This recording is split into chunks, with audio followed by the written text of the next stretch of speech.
Uh, right now, I've more or less made peace with myself and with the world. And whatever happens, will just happen.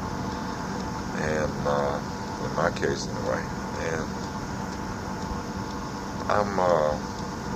I'm the kind of person that could go back into the mountains and build a log cabin and become one with the mountains and the animals and live at peace for the rest of my life and be totally happy, totally content, and only have enough of the, just food and clothes.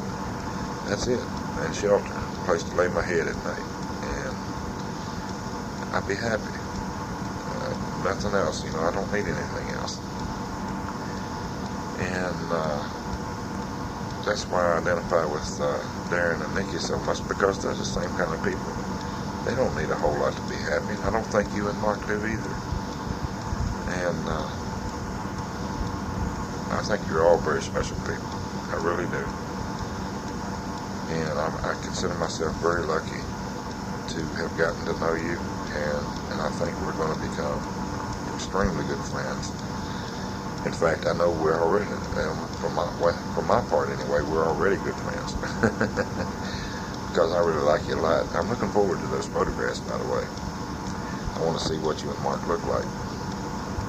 I had to laugh when you said that something about the photographs of you and Mark faces, about the way you look or something. I forget exactly what you said. But the way you said it, I had to laugh, because if you think that you and Mark photographed at you, what do you see mine? I'm telling you, I got a mug that'll stop a 12-day clock. And don't have much hair on top either. I guess these 23 years have took their toll on me. I got all kind of battle scars throughout the years. And, of course, I got a peptic ulcer now and high blood pressure. A couple other things going on here and there. Arthritis starting to kick up on me. I've lost most of the hair off the top. I weigh more than I should. Of course, we don't get any kind of exercise in here, so there's no real way to take it off, except for the only exercise I get is from the homemade weights that I make from magazines. I tied up 2 45-pound stacks of magazines, and I use those for weights. And I lift those each day, work out with them. And that's the only kind of exercise that actually I get to do. We don't have very much as far as recreation here. We don't get any kind of games or anything like that. They do have a recreation yard, but it has one basketball hoop on it. And that's it. If you don't play basketball, you don't do nothing. I mean, of course, I don't play basketball. I go out and I walk around and get some air and stuff, and just enjoy the day itself, and looking at the sky. I can look at the sky and not see any fence. But that's the only thing I can look at and not see any fences. But I can still see the trees and the woods and stuff like that. So I take all that in and enjoy that. But, it's extremely boring here, and they do that for a reason. They do that to break you down. And we don't have anything, absolutely nothing to do. And it's pathetic the way that they do us here. They keep us completely separated from population. I mean, we're cut off from everybody. They do their best to break your morale here. But they're not going to get me. I'm not going to let them get me.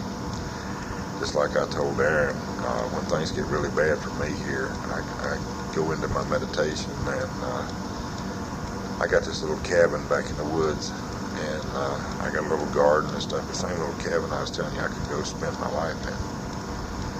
And I got a little garden and stuff, little animals that go around, and I got a pet dog and everything there. Of course, it's all imaginary, of course.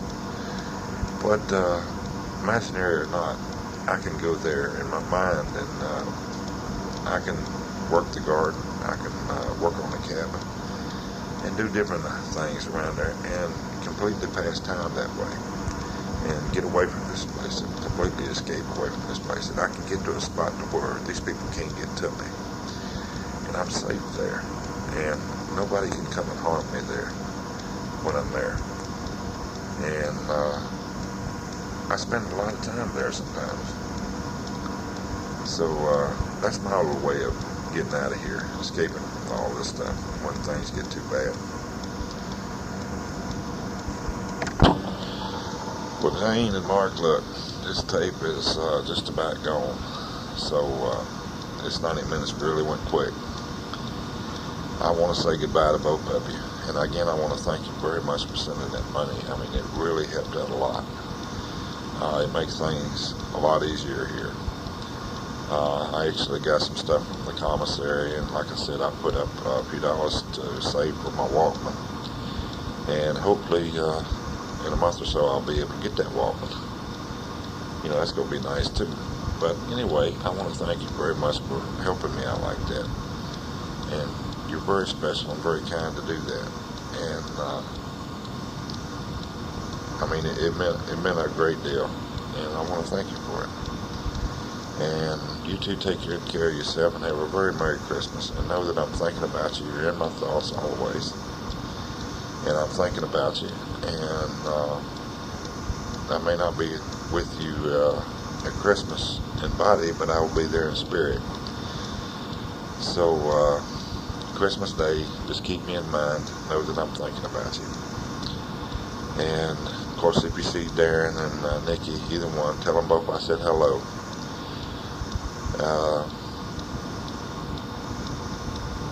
I'll be writing Darren later on tonight, or I'll be writing Nikki. And I guess just let me hear from you real soon, and let me know that you got this tape okay. And I'll keep you updated on the 15-year-olds, you know, what happens in their cases and everything. And we do have an execution schedule for the 10th of this month, Timothy Bunch. That's on Human Rights Day here, and that's something. I'll let you know what happens on that one as well.